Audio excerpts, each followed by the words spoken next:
Bonjour! Aujourd'hui, nous allons voir comment intégrer des pages web à notre application.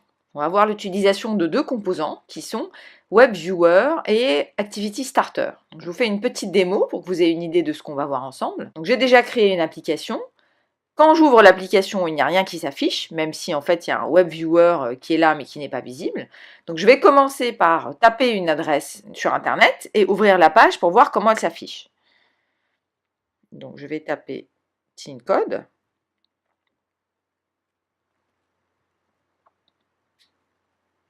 Je clique sur ouvrir et là vous voyez donc le site web qui apparaît dans l'écran. Donc en fait ici on a intégré un web viewer. Donc il faut que le site soit compatible mobile pour que ça s'affiche bien. Donc on peut circuler dans le site et vous allez voir, on peut cliquer dedans, on va naviguer dedans. Donc là par exemple je vais cliquer sur cette page là. Voilà, ça change de page. Je vais repartir sur une autre page. Oh, par exemple.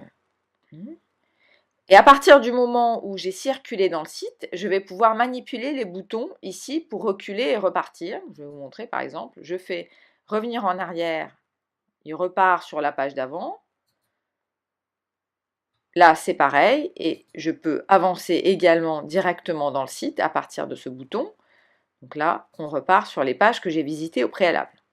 J'ai également intégré un autre composant qui va me permettre d'ouvrir directement YouTube ou Facebook, par exemple, directement à partir de mon application.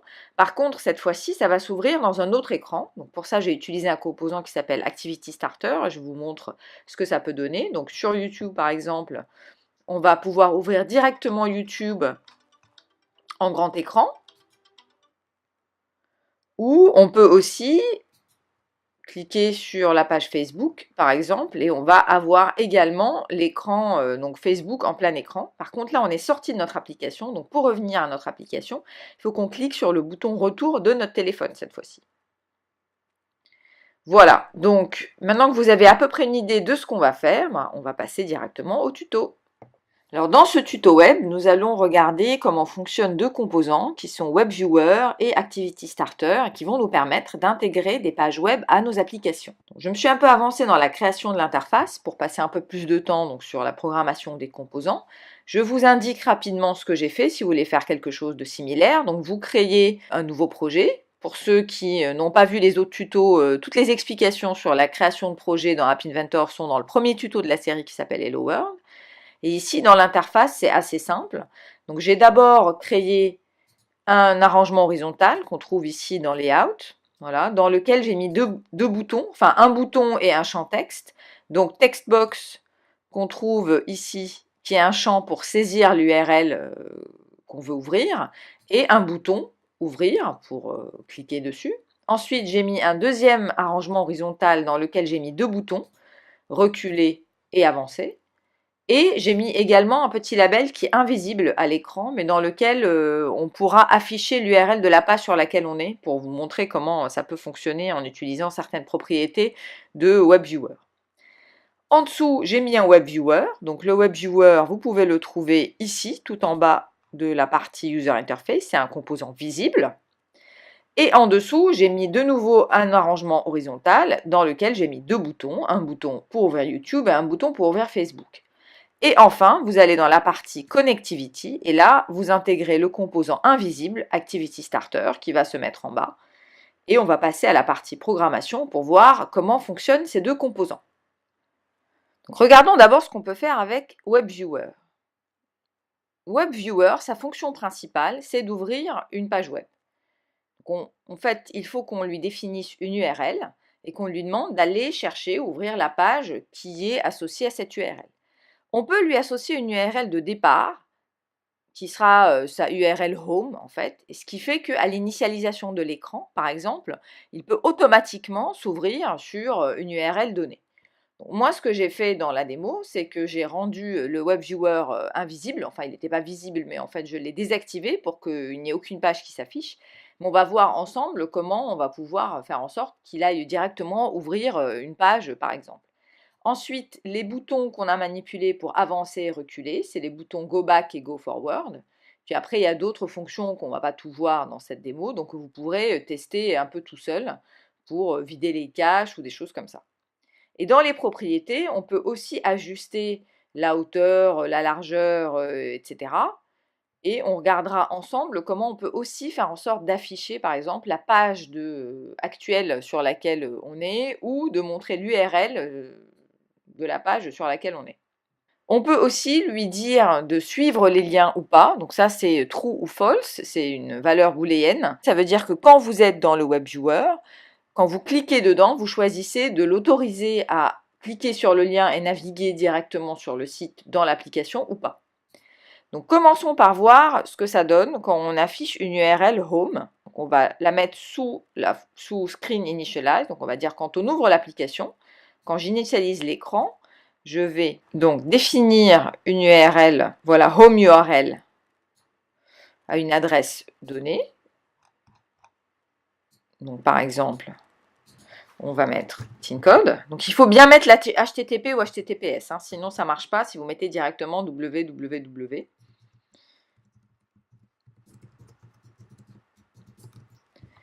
Et on va lui demander donc Call WebViewer to go home à l'initialisation de l'écran. On va se connecter à notre appli compagnon et on va tester directement pour voir ce que ça donne. Et voilà, donc on voit bien que quand on ouvre notre application, on a donc le site TinCode qui s'ouvre, même si on n'a rien précisé ici.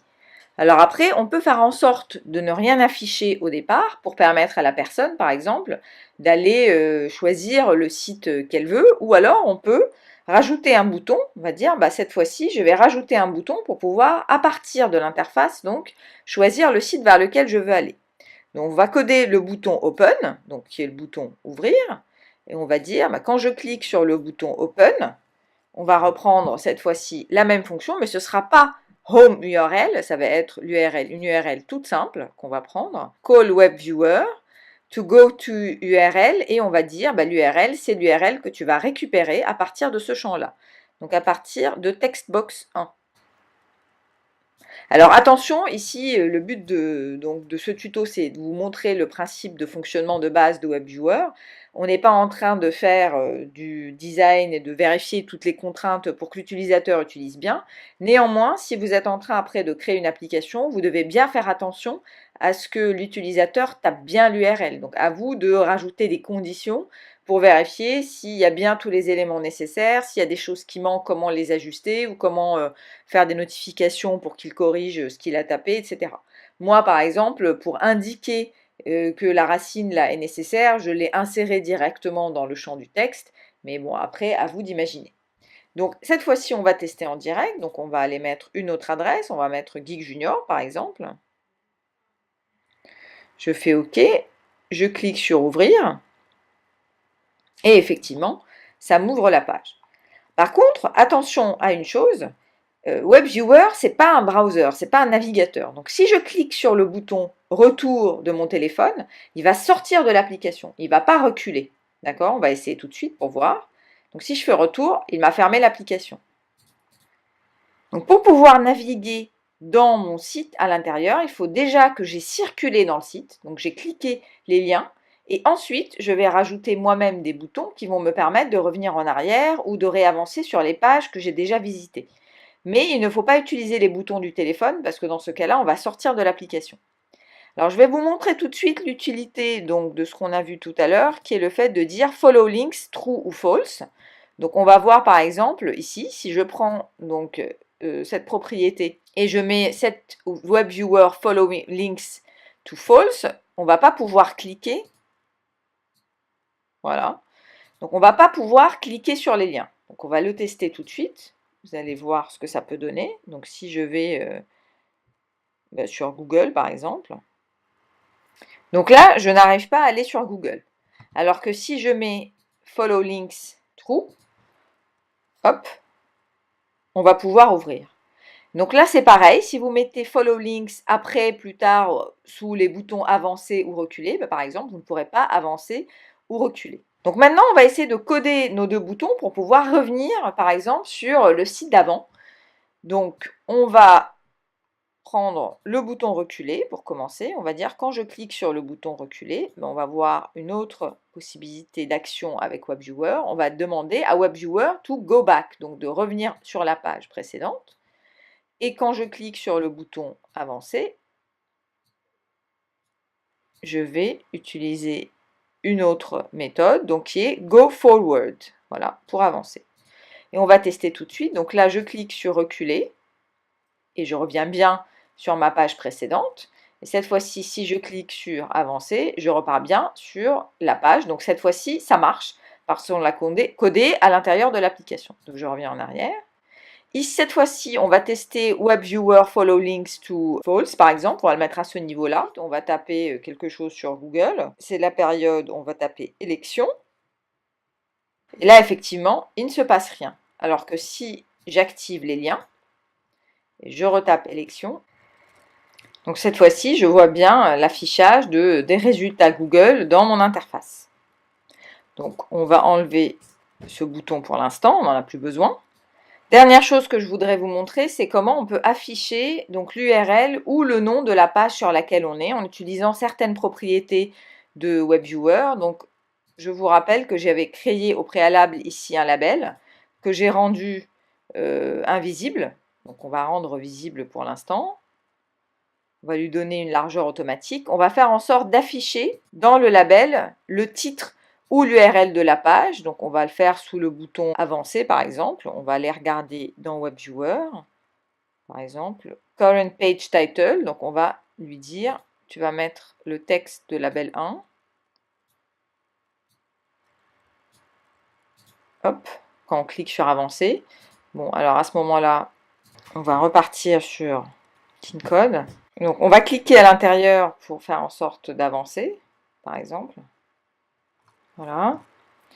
Donc je reviens en arrière. Et cette fois-ci, quand je clique sur le bouton avancer, vous voyez, donc il m'avait mis la page sur laquelle on était avant, qui était accueil TeamCode. On va cette fois-ci mettre autre chose. On va remplacer WebViewer Current Page Title par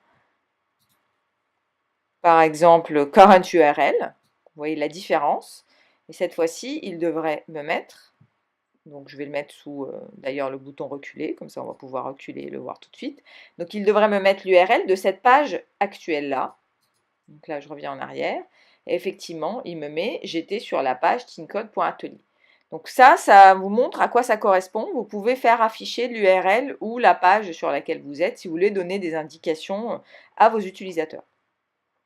Donc avec ces fonctions-là, vous voyez comment manipuler un WebViewer. Donc à partir de WebViewer, vous pouvez afficher n'importe quelle page web.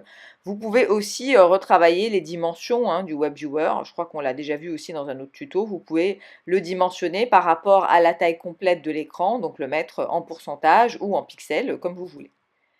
Maintenant, on va regarder un tout petit peu comment fonctionne un autre composant qui s'appelle Activity Starter et qui va nous permettre de faire autre chose, c'est-à-dire d'appeler par exemple d'autres applications à partir de notre application actuelle et de pouvoir les afficher dans un autre écran cette fois-ci. Donc ça nous permet de garder notre application. On va le faire pour YouTube et pour Facebook, ça vous donne une idée. Après, c'est à vous de chercher en fonction des idées et de ce que vous avez envie de faire. Il y a beaucoup de choses qu'on peut faire avec Activity Starter. C'est pas toujours simple pour les débutants. C'est pour ça que le mieux, c'est de commencer par copier et prendre des choses simples et puis de chercher au fur et à mesure en fonction de ce que vous avez envie de développer. Donc on va coder nos deux boutons, YouTube et Facebook. Donc on va prendre d'abord le bouton YouTube. Donc quand je clique sur le bouton YouTube, alors il y a deux choses qu'on doit préciser pour pouvoir ouvrir une autre page. Donc pour ça, c'est assez simple. On va aller dans Activity Starter et on va d'abord préciser le type d'action. Donc ça, c'est standard. Il faut lui dire quel est le type d'action. Là, il y a des actions standards qui sont listées. Et en l'occurrence, nous, ce qu'on veut, c'est voir une autre page. Donc, il faut mettre Android, intent. Donc, l'intention pour Android, c'est de voir, voilà, d'afficher les autres pages. Donc, vous copiez bien ça, vous ne vous trompez pas, surtout.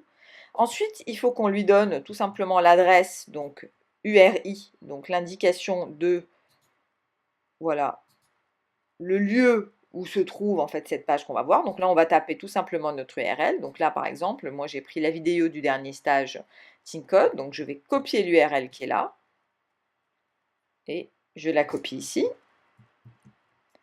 Et ensuite, je vais lui dire tout simplement, je vais prendre Call Activity Starter to Start Activity.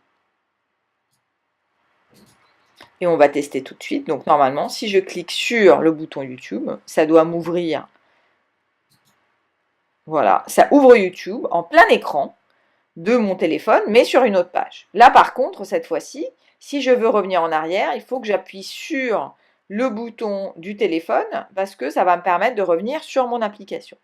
Et on peut faire la même chose pour Facebook, pour vous donner une idée. Donc vous pouvez, on va dupliquer notre bouton, on va prendre Facebook. On garde les mêmes actions, simplement ici il faut changer l'URI. Donc là, cette fois-ci, je prends par exemple le lien de la page TeenCode et je vais le taper ici. Hop, et on va le tester également tout de suite.